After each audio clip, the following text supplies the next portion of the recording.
नमस्कार, आप देख रहे हैं द न्यूज वर्ल्ड और मैं हूं आपके साथ पूजा। खबरों पर जाने से पहले एक नजर डालते हैं टॉप हेडलाइंस पर।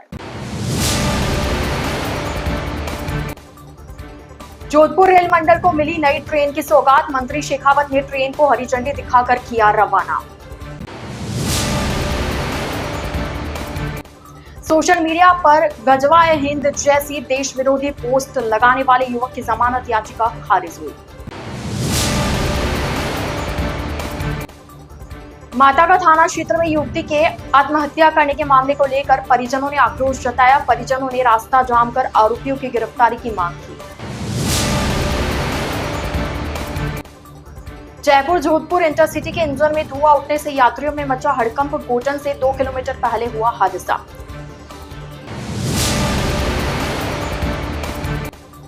केंद्रीय मंत्री गजेंद्र सिंह शेखावत शनिवार को जोधपुर दौरे पर रहे। जातिगत जनगणना को बताया समय की आवश्यकता। तो यह थी हेडलाइंस और अब खबरें विस्तार से। सोशल मीडिया पर गजवा-ए-हिंद जैसे देश विरोधी पोस्ट लगाने पर गिरफ्तार किए गए युवक की शुक्रवार को अपर जिला एवं सेशन न्यायालय संख्या 5 ने जमानत याचिका खारिज कर दी। खांडा फलसा थाना क्षेत्र निवासी जाहिद अहमद पुत्र जाकिर अहमद ने पहलगाम हमले के बाद अपने सोशल मीडिया अकाउंट्स पर गजवा-ए-हिंद और हिंदुस्तान कैप्चर होगा जैसी धर्म विरोधी और देश विरोधी पोस्ट लगाई थी, जिसके बाद परिवादी हरीश डाबी की रिपोर्ट के आधार पर पुलिस ने 27 अप्रैल को उसे गिरफ्तार कर न्यायालय के समक्ष पेश किया, जिसके बाद जाहिद अहमद को न्यायिक अभिरक्षा में भेजा गया। शुक्रवार को हुई जमानत याचिका की सुनवाई में सरकारी अधिवक्ता महेंद्र छंगानी ने राज्य सरकार की ओर से पक्ष रखते हुए बताया कि अपराधी की इस तरह की पोस्ट और उसके कृत्य से असामाजिक तत्वों को बढ़ावा मिलेगा, जिसके बाद अपर जिला एवं सेक्शन न्यायाधीश जोधपुर महानगर संख्या 5 प्रमोद बंसल ने आरोपी की जमानत याचिका खारिज करने का आदेश दिया। जोधपुर पुलिस कमिश्नरेट के माताका थाना क्षेत्र में एक युवती की आत्महत्या करने के मामले को लेकर परिजनों ने आक्रोश जताया और युवती को आत्महत्या के लिए प्रेरित करने वाले युवक की गिरफ्तारी की मांग को लेकर थाने का घेराव किया। माताका थाना क्षेत्र के कीर्तिनगर में रहने वाली एक युवती ने आत्महत्या कर ली थी। परिजनों का आरोप है कि 30 अप्रैल को युवती ने एक युवक के खिलाफ मानसिक रूप से परेशान करने और परिवार के साथ मारपीट करने का आरोप लगाते हुए एक मुकदमा दर्ज कराया था। इस मुकदमे में पुलिस की ओर से महज शांति भंग के आरोप में युवक को गिरफ्तार किया गया और उसके बाद उसे जमानत मिल गई, जिसके चलते शनिवार को सुबह से ही परिजनों और समाज के लोगों के बीच रास्ते में टेंट लगा रास्ता जाम कर दिया गया। परिजनों का आरोप है कि युवती को बार बार यह युवक परेशान कर रहा था और इसलिए उसने आत्महत्या की है। वहीं परिजनों ने युवती का एक सुसाइड नोट होने की बात भी कही। परिजनों ने इस पूरे घटनाक्रम में पुलिस कर्मियों के लिप्त होने का भी आरोप लगाया है। परिजनों का कहना है कि इस मामले में जो भी पुलिसकर्मी दोषी है उनके विरुद्ध कार्रवाई की जाए, साथ ही दोषी युवक को भी गिरफ्तार किया जाए। कोई कदम नहीं उठाया। इस बच्चे का घरवाले में पिताजी है नहीं, छोटा भाई है, कमाने वाला कोई है नहीं और उस बच्ची को इतना आतंकित किया, मारपीट की, उसको घसीटा, उसको धरने के अंदर ये मांग है कि जो भी सबसे पहले जो आरोपी उनको तुरंत प्रभाव से गिरफ्तार किया जाए। वो बाहर घूम रहे हैं और जो पीड़ित है, जो मृतका है, उसके परिवार में से एक सदस्य को सरकारी नौकरी दी जाए और जो थाना अधिकारी है भंवर सिंह जाखड़ और नगेंद्र सिंह जी को और जो पुलिस के अंदर जितने भी इसमें सम्मिलित है उनको और जो भी जानी देवी जी है उनको गिरफ्तार किया जाए और निलंबित किया जाए। पूरे थाना के अधिकारी को निलंबित किया जाए। ये हमारी मांग है। अगर आगे रणनीति ये रहेगी, हमारी ये मांगे नहीं मानते हैं तो बहुत ही बड़ा पूरा इस क्षेत्र के अंदर सर्व जाति के अंदर रोष व्याप्त हो रखा है और हम लोग उग्र आंदोलन करेंगे। मैं ये बताना चाहूँगी, जब ये मामला SC/ST का था तो उन्होंने धारा शांति भंग की कैसे लगाई पुलिस वालों ने। एक महिला अगर 6 घंटे या 8 घंटे वहाँ बैठती तो उसकी रिपोर्ट क्यों नहीं दर्ज होती है सर? वो अपनी ड्यूटी और अपने कर्तव्य का क्यों पालन कर रहे थे? और किसी मानसिक रूप से प्रताड़ित महिलाओं के साथ इतना अन्याय होता है और हमारी महिलाओं के साथ ही क्यों होता है? क्या वो ऐसी की थी इसीलिए? और रिवर्स केस कैसे लगा दिया उन्होंने? ये मर्डर केस था और मानसिक रूप से प्रताड़ित महिलाओं के साथ न्याय होना चाहिए। और कविता ने एक शब्द लिखा था, मैं अपनी घर परिवार की सुरक्षा चाहती हूँ। जिस लड़की में इतनी क्षमता थी, वो मानसिक रूप से इतनी स्ट्रांग थी, जिसने ये लिखा मेरे परिवार को मैं सुरक्षित रखने के लिए वहाँ गई थी। कहाँ पर? पुलिस थाने में। तो वो महिला कितनी स्ट्रांग होगी आप सोचो। और एक नर्सिंग स्टूडेंट थी, मेंटली स्ट्रांग थी। मैं न्याय की बात करती हूँ और न्याय दिलाना चाहिए हमारे समाज को। Thank you. मामला ये है कि एक एससी की महिला कन्या जिसने बीएससी नर्सिंग कर चुकी थी, उसके पड़ोस में रहने वाले एक परिवार ने, विश्नोई परिवार ने उसको इस तरह से मानसिक और शारीरिक रूप से प्रताड़ित किया। उसके बाद वो थाने में रिपोर्ट लिखाने गई, 9 घंटे तक वहाँ पे बैठी रही, पर उसकी सुनवाई नहीं की गई वहाँ के थानाधिकारी के द्वारा। और उसके बाद में उल्टा अपराधियों को पकड़ के और उनको ना शांति भंग के आरोप में और जमानत हाथों हाथ दे दी गई। उसके बाद उन अपराधियों ने उनको उनके घर पे जाके धमकाया, उनके घर के आगे पटाखे चलाए, गाड़ियाँ धुंधाई और उनको मानसिक और शारीरिक रूप से इतना प्रताड़ित किया और कहा कि तुमको उठवा देंगे और मर्डर करवा देंगे। फिर उसको कोई रास्ता नज़र नहीं आया कि शायद हो सकता है कि मेरे मृत्यु से ये व्यवस्था चेंज हो जाए और मैं मेरे परिवार को मैं बचा सकूं, इससे नई शुरुआत हो सके, इसलिए उसने सुसाइड किया। 2 दिन से धरना दे रहे हैं, मांग क्या? हमारी मांग ये है कि अपराधियों को कड़ी से कड़ी सजा हो।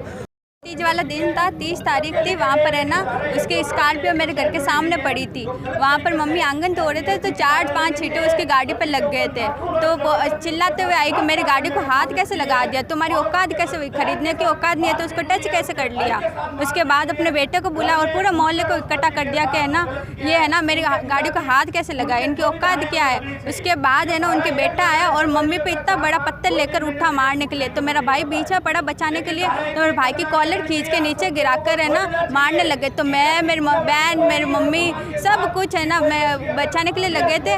तो फिर हमको ही पकड़ के, मेरी बहन को इतना बाल से पकड़ के खींचा, कपड़े फाड़ दिए, सब कुछ नाखून डाल दिया, तो भी है ना कुछ नहीं हुआ। फिर हम स्टेशन गए, पुलिस स्टेशन गए, वहाँ पर हम 8 बजे से गए हुए 3 बजे तक बैठे रहे तो भी कुछ नहीं हुआ। राजस्थान में रेल संपर्क को बढ़ाने की कड़ी में रेल मंत्री अश्विनी वैष्णव के निर्देशानुसार शनिवार को दक्षिण भारत के यात्रियों की सुविधा के लिए जोधपुर से चेन्नई और पुणे के लिए चलाई जाने वाली नई ट्रेन को हरी झंडी दिखाकर रवाना किया गया। जोधपुर रेल स्टेशन पर आयोजित कार्यक्रम में केंद्रीय संस्कृति एवं पर्यटन मंत्री गजेंद्र सिंह शेखावत ने कार्यक्रम में वर्चुअली जुड़े तमिलनाडु राज्यपाल RN रवि, केंद्रीय मंत्री अश्विनी वैष्णव ने हरी झंडी दिखाकर रवाना किया। मंत्री गजेंद्र सिंह शेखावत ने बताया कि यह ट्रेन मारवाड़ और दक्षिण भारत के यात्रियों को और करीब लाने का कार्य करेगी। उन्होंने बताया कि पिछले लंबे समय से इस ट्रेन को नियमित रूप से चलाने की मांग थी, जिसके बाद रेल मंत्री अश्विनी वैष्णव ने जोधपुर, पुणे, चेन्नई के यात्रियों को यह सौगात दी है।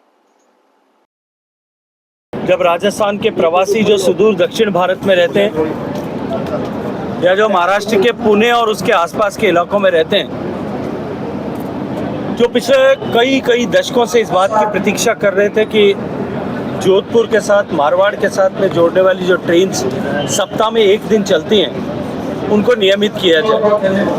आज वो ऐतिहासिक दिन आया है जब चेन्नई की ट्रेन और पुणे की ट्रेन जो है वो रेगुलर ट्रेन हो गई हैं। मैं इसके लिए मारवाड़ के जितने प्रवासी दक्षिण भारत में रहते हैं या पुणे और आसपास के शहरों में, नगरों में रहते हैं, उनकी तरफ से, उनके परिवारजन जो यहाँ रह रहे हैं उनकी सब तरफ से सम्माननीय रेल मंत्री अश्विनी वैष्णव जी का हृदयपूर्वक धन्यवाद करता हूँ। उनका बहुत सारा आभार और अभिनंदन ज्ञापित करता हूँ। निश्चित रूप से इन ट्रेन को सुचारू रूप से दैनिक स्तर पर चलने के चलते हुए अनेक प्रवासियों को आवागमन की सुविधा मिलेगी और उनका आवागमन खर्चीला भी कम होगा और सुगम भी होगा। बहुत सारा धन्यवाद। सर, एक वंदे भारत ट्रेन और रवाना होने वाली थी, वो कब तक उड़ने की उम्मीद है? बहुत जल्दी होने वाली है। इलेक्ट्रिफिकेशन के काम को लेकर के कुछ हर्डल्स थे, वो कंप्लीट हो गया। इलेक्ट्रिफिकेशन कंप्लीट होने के बाद चालू होगा। जयपुर से चलकर जोधपुर आ रही इंटरसिटी के इंजन में शनिवार सुबह गोटन स्टेशन से करीब 2 किलोमीटर पहले धुआं उठने लगा। इससे एक बार की 2 यात्री घबरा गए और बड़ी संख्या में यात्री ट्रेन से नीचे उतर गए।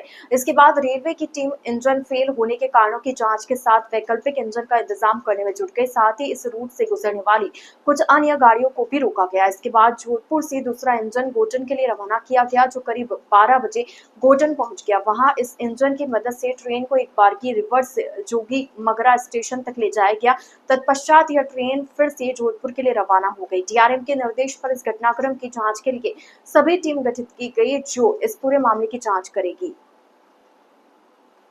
केंद्रीय संस्कृति एवं पर्यटन मंत्री गजेंद्र सिंह शेखावत शनिवार को जोधपुर दौरे पर रहे। इस दौरान केंद्रीय मंत्री शेखावत ने पत्रकारों के साथ अनौपचारिक बातचीत की। पहलगाम आतंकी हमले और उसके बाद पाकिस्तान में भय के माहौल से जुड़े सवाल पर केंद्रीय मंत्री शेखावत ने कहा कि पाकिस्तान में भय होना भी चाहिए। शेखावत ने कहा कि नया भारत है, घर में घुसकर मारेगा।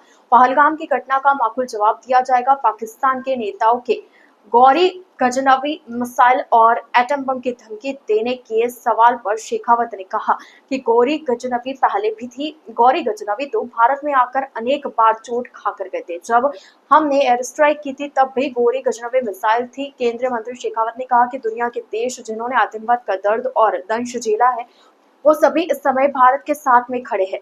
जाति जनगणना और महिला आरक्षण के सवाल पर शेखावत ने कहा कि आजादी के बाद जिस तरह से देश में परिवर्तन हुआ है, देश विकसित हुआ है, निश्चित रूप से इस समय में एक नए सिरे से समीक्षा करने की आवश्यकता थी। लेकिन निश्चित रूप से भय है और भय होना भी चाहिए। गोस्वामी तुलसीदास जी ने रामचरितमानस में लिखा है, भय बिन होए न प्रीत। और मुझे लगता है कि भारत ने जब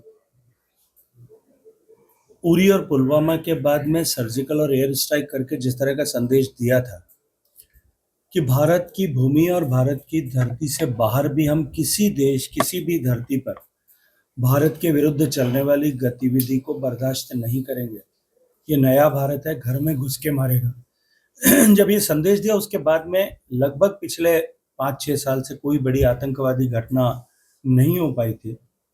लेकिन मुझे लगता है कि दिए ने अंत में फड़फड़ाते हुए एक बार फिर कहीं ऐसी कायराना हरकत की है।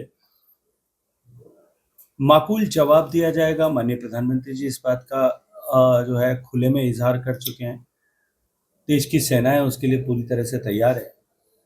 लेकिन उससे भी बड़ा भारत ने जो ऐतिहासिक फैसला माननीय प्रधानमंत्री जी ने किया 1960 से लेकर के 60 के बाद 65 का युद्ध, 71 का युद्ध, कारगिल का युद्ध और ये छद्म युद्ध जो लगातार 71 के बाद से चल रहा था, उसके बावजूद भी हमने कभी इस सिंधु जल संधि की पवित्रता पर आंच नहीं आने दी। लेकिन माननीय प्रधानमंत्री जी का ये कथन कि अब समय आ गया है जब रक्त और पानी दोनों साथ नहीं बहेगा, और निश्चित रूप से आज़ादी के 75 साल बाद में इस अवसर पर हमको इस पर भी विचार करने की आवश्यकता है कि किस दबाव में क्यों करके भारत के हितों के साथ, भारत के किसानों के हितों के साथ, भारत के लोगों के हितों के साथ में हमेशा हमेशा के लिए समझौता करते हुए इस संधि को किया गया। विश्व प्रेस स्वतंत्रता दिवस पर केंद्रीय संस्कृति एवं पर्यटन मंत्री गजेंद्र सिंह शेखावत ने कहा कि विश्व में सभी जगह प्रेस और जर्नलिज्म का अपना बड़ा योगदान है। भारत की आजादी के समय और बाद में देश में लोकतांत्रिक व्यवस्था को परिपक्व बनाए रखने में, लोकतंत्र को सही मार्ग पर रखने में जितनी बड़ी भूमिका न्यायपालिका ने अदा की है उतनी ही बड़ी भूमिका मीडिया की भी है। अब दुनिया का परिदृश्य बदल रहा है। सोशल मीडिया से एक नया मीडिया वर्टिकल खड़ा हुआ है। अनेक बार हमने अनुभव किया कि सोशल मीडिया की न्यूज का प्रवाह फॉर्मल मीडिया भी कहीं ना कहीं बहता और दबाव में आता हुआ नजर आया। आर्टिफिशियल इंटेलिजेंस से मीडिया की पवित्रता बनाए रखने का उत्तरदायित्व और अधिक बढ़ जाता है। शेखावत ने विश्व प्रेस स्वतंत्रता दिवस की सभी को शुभकामनाएं दी। निश्चित रूप से लोकतांत्रिक व्यवस्था में विश्व में सभी जगह प्रेस और जर्नलिज्म का एक अपना बहुत बड़ा योगदान है। भारत की आज़ादी के समय में, आज़ादी के बाद में देश में इस लोकतांत्रिक व्यवस्था को परिपक्व करने में, इसकी शुचिता और पवित्रता को बनाए रखने में और लोकतंत्र को सही मार्ग पर रखने में जितनी बड़ी भूमिका न्यायपालिका ने अदा की है, उतनी ही बड़ी भूमिका दैनंदिन जीवन में प्रेस ने, मीडिया ने की है। आज क्योंकि प्रेस स्वतंत्रता का दिवस है और दुनिया का परिदृश्य बदल रहा है, सोशल मीडिया के आने के बाद में जिस तरह से एक नया मीडिया वर्टिकल खड़ा हुआ जिसमें बिना किसी ऑथेंटिसिटी के न्यूज़ डाली गई, और उनके चलते हुए अनेक बार हमने अनुभव किया कि सोशल मीडिया के न्यूज़ के प्रवाह में हमारा जो है वो फॉर्मल मीडिया भी कहीं ना कहीं बहता हुआ और दबाव में आता हुआ नजर आया। अब क्योंकि आने वाले समय में आर्टिफिशियल इंटेलिजेंस आ रहा है, तब निश्चित रूप से मीडिया को, मीडिया की पवित्रता बनाए रखने और जर्नलिज्म का उत्तरदायित्व और अधिक बढ़ जाता है। ऐसे में पत्रकारिता के जगत में काम करने वाले सभी साथियों को और अधिक महत्वपूर्ण दायित्व के साथ काम करने की आवश्यकता है। आज क्योंकि हमारा देश एक संपरिवर्तन के दौर से गुजर रहा है और हम आज़ादी के 75 साल पूरा करके अमृत काल में प्रवेश कर चुके हैं। 2047 तक हमारा भारत विकसित बने और ऐसे सब लोग जिन्होंने देश को स्वतंत्र कराने के लिए अपना जीवन जवानी समर्पित की, उन सबको हम श्रद्धा सुमन अर्पित कर सकें। इस संकल्प के साथ में जब देश आगे बढ़ रहा है तब निश्चित रूप से हमारी इस व्यवस्था के चौथे स्तंभ की उत्तरदायित्व और महत्ता भी बहुत अधिक बढ़ जाती है। मैं आप सब पत्रकार मित्रों को प्रेस स्वतंत्रता दिवस की बहुत सारी शुभकामनाएं देते हुए हम सब लोग इसके दायित्व को समझें, इसके दायित्व के साथ में आचरण और व्यवहार करें और समयानुकूल आचरण और व्यवहार करते हुए लोकतंत्र को और अधिक परिपक्व करने और देश को विकसित करने की दिशा में नियोजित करें। आप सबको बहुत सारी शुभकामनाएं। सर, केंद्रीय संस्कृति एवं पर्यटन मंत्री गजेंद्र सिंह शेखावत शनिवार को अपने संसदीय क्षेत्र जोधपुर पहुंचे। अपने निवास स्थान पर उन्होंने आमजन से मुलाकात की, जन समस्याओं को ध्यानपूर्वक सुना और यथासंभव समाधान का आश्वासन दिया। अपने जोधपुर प्रवास के दौरान शेखावत चांदपुर स्थित श्री बड़ा रामद्वारा भी पहुंचे, जहां उन्होंने श्री नवधा भक्ति महोत्सव में भाग लिया। कार्यक्रम में वृंदावन से आए प्रसिद्ध कथावाचक श्रद्धेय श्याम सुंदर पाराशर द्वारा श्रीमद् भागवत कथा का वाचन किया जा रहा है। मंत्री गजेंद्र सिंह शेखावत ने बड़ा रामद्वारा के महंत श्री राम प्रसाद जी महाराज सहित अनेक संतों का आशीर्वाद प्राप्त किया। इस दौरान उनकी धर्मपत्नी नौनद कंवर भी उपस्थित रही।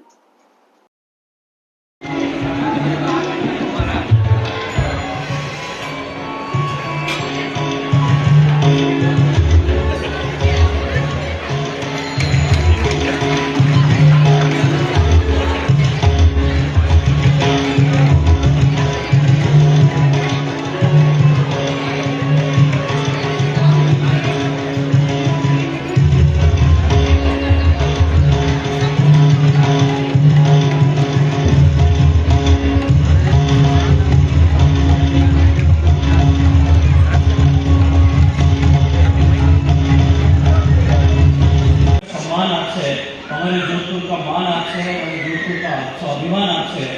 हम आप हमारे जोधपुर की जो जोधपुरियत है, जोधपुर की जो अपनायत है, उसके जीते जात के प्रतीक है।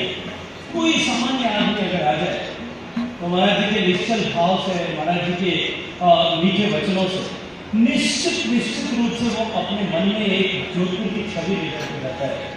और मैं मानता हूँ कि हम सब सौभाग्यशाली हैं कि महाराज की ये दीक्षा करनी हुई।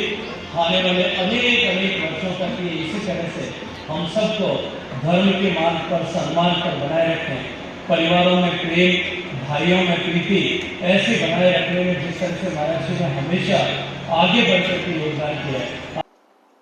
संसदीय कार्य विधि एवं विधिक मंत्री जोगाराम पटेल शनिवार को जोधपुर दौरे पर रहे। अपने जोधपुर प्रवास के दौरान मंत्री जोगाराम पटेल ने सर्किट हाउस में आमजन से मुलाकात कर उनके साथ जन सुनवाई की। इस दौरान बड़ी संख्या में आमजन अपनी समस्याएं लेकर पहुंचे, जिसके बाद कैबिनेट मंत्री जोगाराम पटेल ने संबंधित अधिकारियों को आवश्यक दिशा निर्देश देते हुए समस्याओं के त्वरित समाधान की बात कही। पत्रकारों से अनौपचारिक वार्ता करते हुए मंत्री जोगाराम पटेल ने पूर्व मुख्यमंत्री अशोक गहलोत को उनके 74वें जन्मदिवस के अवसर पर बधाई दी। अंतर्राष्ट्रीय प्रेस दिवस के अवसर पर मंत्री जोगाराम पटेल ने सूर्यनगरी सहित प्रदेश के सभी पत्रकारों को शुभकामनाएं देते हुए भविष्य में इसी सजगता और तत्परता से सकारात्मक कार्य करने हेतु कहा।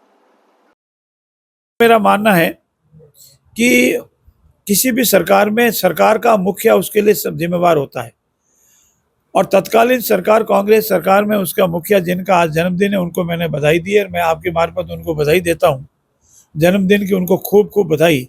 अगर उनके नॉलेज में नहीं इतना बड़ा घोटाला हुआ तो भी बहुत गलत है कि एक मुख्यमंत्री की नॉलेज में नहीं हो और उसके विभाग में इतना बड़ा घोटाला हो जावे, या उनका नॉलेज में है और उन्होंने ऐसा घोटाला होने दिया। दोनों ही तरह से तत्कालीन मुख्यमंत्री स्वयं भी इसके लिए जिम्मेवार है, ऐसा मेरा मानना है। बहुत खुशी का दिन है, गर्व का दिन है। आज ही के दिन हमारा प्रेस की स्वतंत्रता मिली थी और आज़ादी मिली थी। इसमें अलग अलग देशों में अलग अलग था, लेकिन मेरा ये मानना है कि हमारा भारतीय प्रेस मीडिया जो है, चाहे वो इलेक्ट्रॉनिक मीडिया है, चाहे वो प्रिंट मीडिया है, विश्व में अपनी पहचान रखता है, अपने लेखनी के माध्यम से, अपने वक्तव्य के माध्यम से और अपने द्वारा कलेक्ट किए गए समाचारों के माध्यम से। हिंदुस्तान में जो अंतिम श्रेणी में बैठा है, उसकी बात अगर कोई जग जाहिर करता है तो मेरा प्रेस और वो प्रिंट मीडिया और इलेक्ट्रॉनिक मीडिया करता है। आम जन की कोई बात है, संविधान से संबंधित किसी अधिकारों पर हनन होता है उसकी कोई बात है, कार्यपालिका हो, न्यायपालिका हो या विधायिका हो, इनके संबंधों की बात हो, हर तरह से हमारा भारतीय मीडिया जो है वो पूरी तरह से सजग है, निर्भीक है और पूर्ण रूप से निर्भीकता से अपनी बात करता है। उसके लिए आज अंतर्राष्ट्रीय प्रेस दिवस के उनको बहुत बहुत हार्दिक बधाई। और इसी तरह जनता की आवाज़, आम जन की आवाज़ प्रेस मीडिया बनता रहे। द न्यूज वर्ल्ड के इस बुलेटिन में फिलहाल वक्त हो चला एक छोटे से ब्रेक का। ब्रेक के बाद जल्द हाजिर होंगे, आप बने रहिए द न्यूज वर्ल्ड के साथ।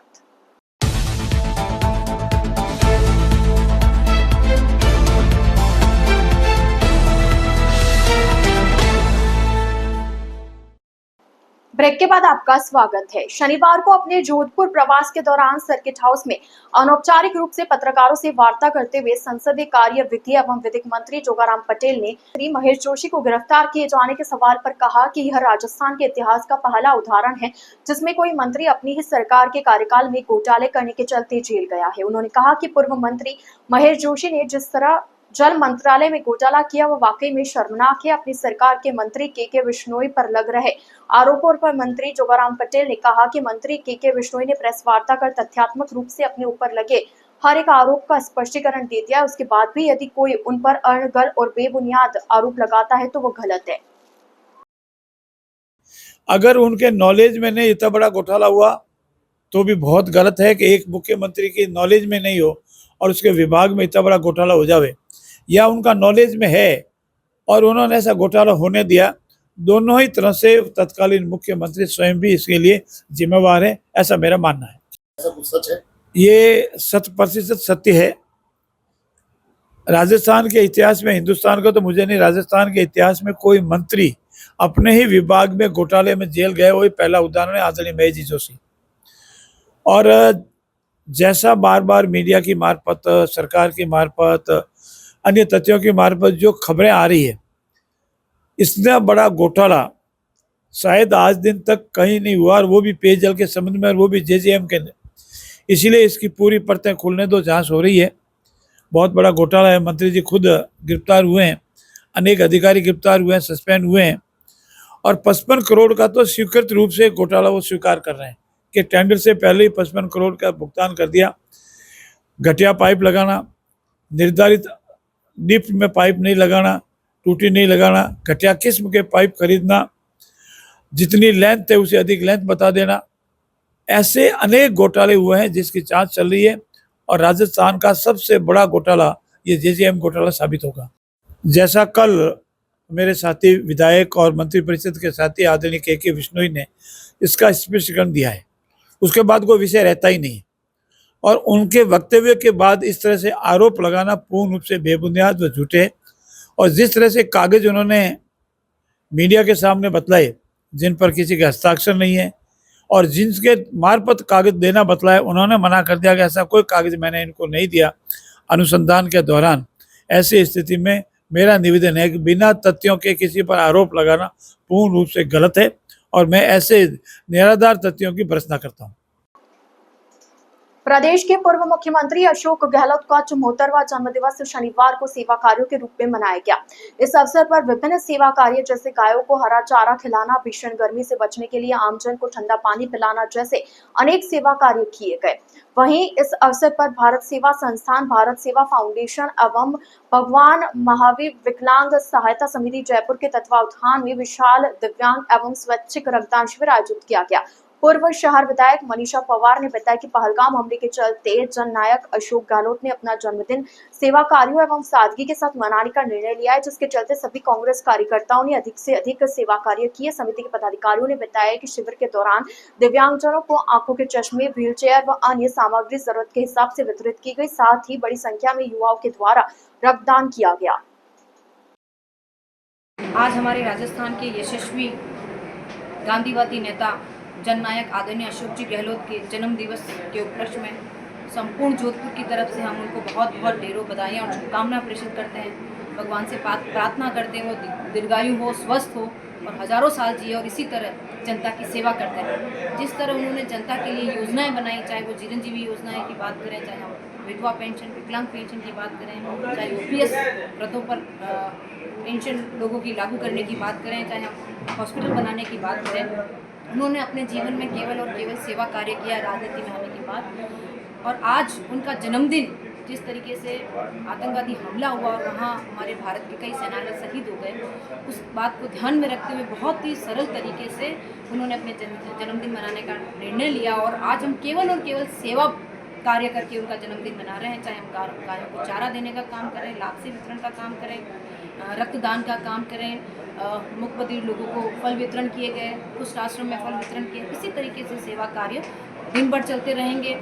जहाँ गर्मी भीषण गर्मी है वहाँ प्याऊ लगाने का भी हमने काम किया, कहीं मटकी लगाई, कहीं कैंपर की व्यवस्था की, और यह कैंपर और मटकी की व्यवस्था लगातार पूरी गर्मी चलती रहेगी। और ये सेवा कार्य आज इसीलिए मुख्यमंत्री जी सेवा पूर्व मुख्यमंत्री अशोक गहलोत के 74वें जन्मदिवस के उपलक्ष्य में सेवा कार्य के अंतर्गत युवा कांग्रेस सरदारपुरा विधानसभा के उपाध्यक्ष गौरव गहलोत के नेतृत्व में शिवराम नथु टाक राजकीय उच्च माध्यमिक विद्यालय के आंगनबाड़ी में बच्चों को पढ़ाई सामग्री वितरित कर पहलगाम आतंकी हमले में शहीदों के परिवार के प्रति संवेदना प्रेषित की गई। कार्यक्रम के दौरान कांग्रेस उपाध्यक्ष जगदीश पवार, ML चौधरी, अक्षय मेघवाल आदि उपस्थित रहे।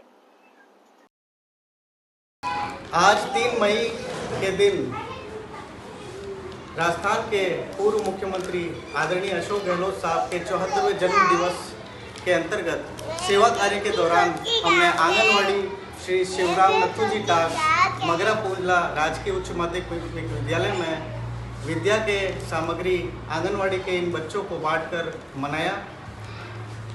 आदरणीय अशोक गहलोत साहब के निर्देशानुसार जिस तरीके से पहलगाम में आतंकी हमला हुआ उसको मद्देनज़र रखते हुए जन्म दिवस को मनाने के लिए हमने सेवा कार्य को चुना और उन्हें जो हमले में जिनके शहादत मिली जिनको, उनके प्रति हमने संवेदना प्रकट की और सभी आंगनवाड़ी के स्टाफ का, स्कूल के प्रशासन का हमने धन्यवाद ज्ञापित किया और पहलगाम में शहीदों को श्रद्धांजलि अर्पित की।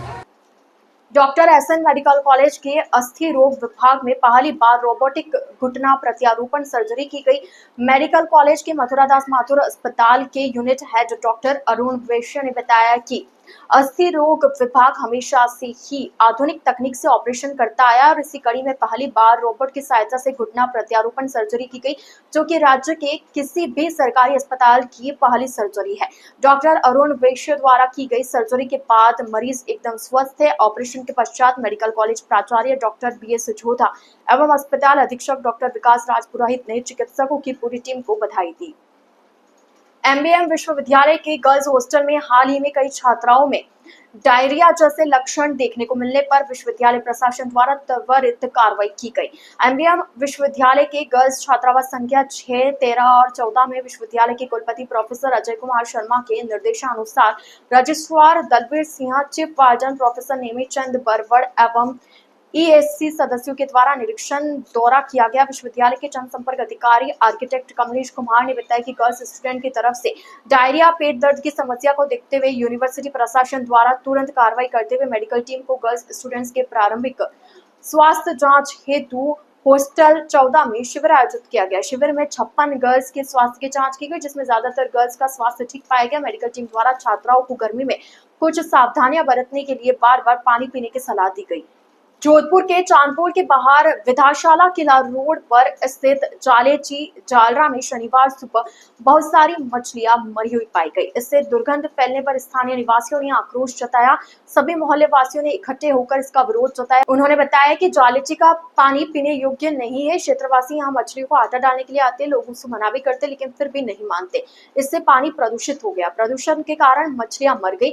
लोगों का कहना है कि जालरा में नया पानी आता रहेगा तो पानी साफ रहेगा, सभी के पीने के योग्य रहेगा। उन्होंने इस संबंध में जिला कलेक्टर, मत्स्य विभाग एवं जलदाय विभाग में स्थायी समाधान की मांग की। शिवम नाट्यालय का 55वां आरंगेत्रम लक्षिता चौधरी द्वारा 11 मई 2025 को जग शांति ऑडिटोरियम बासनी सेकंड फेज में होने जा रहा है। लक्षिता का जन्म जोधपुर में वर्ष 2008 में हुआ। Lakshita Saint Patrick Vidya Bhavan school की कक्षा 12वीं की छात्रा है। नृत्य के साथ साथ लक्षिता को खेलकूद में भी गहरी रुचि है। उसने 2017 में जिला स्तरीय कराटे प्रतियोगिता में गोल्ड मेडल व प्रथम स्थान प्राप्त किया तथा 2022 में उसका बैडमिंटन में राज्य स्तरीय प्रतियोगिता में चयन हुआ। लक्षिता ने पूरी निष्ठा और लगन के साथ इस नृत्य की कला की विभिन्न मुद्राओं का बारीकी से प्रशिक्षण लिया है। 8 वर्ष की आयु में गुरु डॉक्टर मंजूषा चंद्रभूषण सक्सेना के नेतृत्व में भरतनाट्यम की विधिवत साधना प्रारंभ। भरतनाट्यम नृत्य की शिक्षा पूर्ण होने पर वह आरंगेत्रम करने जा रही है। जोधपुर की महिला क्रिकेटर ध्रुति माथुर का चयन बीसीसीआई द्वारा आयोजित अंडर 15 हाई परफॉर्मेंस कैंप के लिए किया गया। चयन बीसीसीआई महिला चयन कमेटी ने 6 मई से 9 जून तक बेंगलुरु के अंडर 15 कैंप के लिए किया है।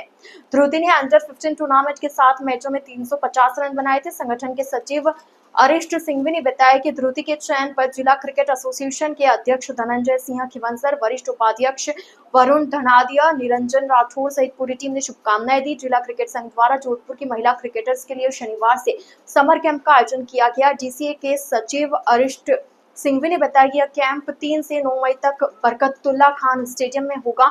इस 7 दिवसीय वुमेन्स क्रिकेट कैंप में अंडर 15, अंडर 19, अंडर 23 एवं सीनियर वर्ग की वुमेन्स क्रिकेटर्स ने भाग लिया। द न्यूज वर्ल्ड के इस बुलेटिन में फिलहाल के लिए इतना ही। आइए चलते चलते एक बार फिर नजर डालते हैं आज की टॉप हेडलाइंस पर। जोधपुर रेल मंडल को मिली नई ट्रेन की सौगात। मंत्री शेखावत ने ट्रेन को हरी झंडी दिखाकर किया रवाना। सोशल मीडिया पर गजवा-ए हिंद जैसी देश विरोधी पोस्ट लगाने वाले युवक की जमानत याचिका खारिज हुई। माता का थाना क्षेत्र में युवती के आत्महत्या करने के मामले को लेकर परिजनों ने आक्रोश जताया। परिजनों ने रास्ता जाम कर आरोपियों की गिरफ्तारी की मांग की। जयपुर जोधपुर इंटरसिटी के इंजन में धुआं उठने से यात्रियों में मचा हड़कंप। गोटन से 2 किलोमीटर पहले हुआ हादसा।